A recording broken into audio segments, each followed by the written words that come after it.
ဒီနေ့ကတော့ New Year Plan အတွက်ပြင်ဆင်ချက်ပြုတ်နေကြတာပဲဖြစ်ပါတယ်။ချက်ပြုတ်ပြင်ဆင်ပြီးရနဲ့တခြားတစ်ဖွဲ့ကနေမြန်မာအယောက်20နီးပါးနဲ့တွားပြီးတော့ပေါင်းပြီး New Year Party လေးလုပ်ဖို့စီစဉ်ထားပါတယ်။အိမ်ကိုရောက်လာတဲ့ဧည့်သည်စတိုင်ကို show ပေါ့နော်။သူကအိမ်ရှင်လားဧည့်သည်လားတော့မလဲကြွတော့တဲ့ဧည့်သည်ပါ။ကဲအခုဆက်ပြီးတော့အခန်းထဲကကိုသွားကြည့်ကြရမှာပေါ့နော်။သူတို့ကတော့ပြင်ဆင်ပြီးနေပါပြီ။အခန်းထဲမှာလည်းအဝတ်ပုံနေပါပဲ။အခုကတော့ချက်ပြုတ်ထားတဲ့ဟာတွေကိုပြင်ဆင်ထုတ်ပိုးပြီးတော့ဟိုဘက်အိမ်ကိုသွားဖို့ပြင်ဆင်နေကြပါပြီ။သွားဖို့ပြင်ဆင်နေကြရပါမယ်။လုံမှာမကြမ်းဘူး။ဆက်ချိုးကြည့်နေမှာလေ။ဒီတော့ကိုယ်။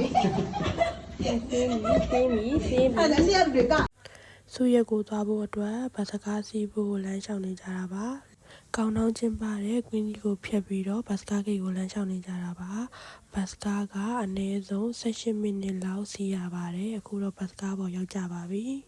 ။ဘတ်စကားကိုမိနစ်20လောက်စီးပြီးနောက်မှာတော့ချိန်ထားတဲ့ဆူရက်အိမ်ကိုအုပ်စုလိုက်ကြီးရောက်ကြပါပြီ။ဒါကတော့အိမ်ရှင်တွေပြင်ဆင်ထားတာပါ။ကိုရီပြင်ဆင်တဲ့အစားအသောက်ကနေတောင်နေပါသေးတယ်။အားလုံးပျော်ပျော်ပါပါတပုံတွေရိုက်အစားအသောက်တွေစားပြီးနောက်မှာတော့ကောင်းတောင်းပွဲကိုသွားဖို့ပြင်ဆင်ကြပါတယ်ဟာကျန်တယ်မြန်မာ community ဒီနေရာမြန်မာ community ငါတို့လူတွေသိကြည့်လိုက်ဘယ်မှာလာကိုမလာကိုလာလို့အားလုံးစားတောက်ပြီးနောက်မှာတော့ကောင်းတောင်းပွဲကိုသွားဖို့အတွက်တိုက်ခန်းအောက်ကကွင်းပြင်မှာလူစုကြပါတယ်လူစုနေတော့မကြီးမငယ်နဲ့ကလေးကစားကွင်းမှာလည်းဆော့ကြပါသေးတယ်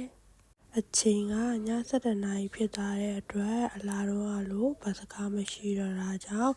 အပြန်မှာကောင်းတောင်းပွဲကိုလမ်းလျှောက်ပြီးတော့အုပ်စုလိုက်ကြီးသွားရပါတယ်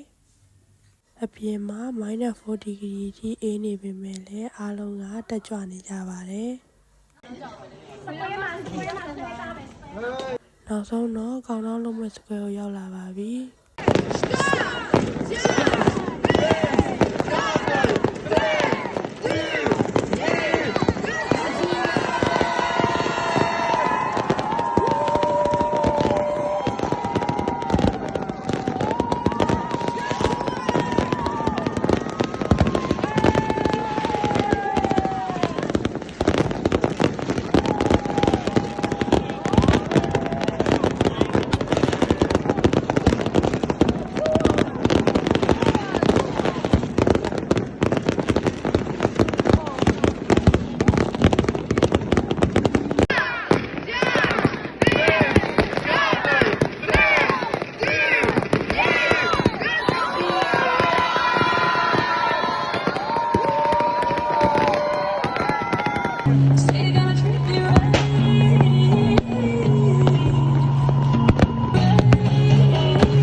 ပြောလို့ရှင်လို့ပြီးရဲ့နောက်မှာတော့အိမ်ပြန်ကြပါတယ်ဒီဗီဒီယိုလေးနဲ့အတူတူ2025ကိုနှုတ်ဆက်လိုက်ပါ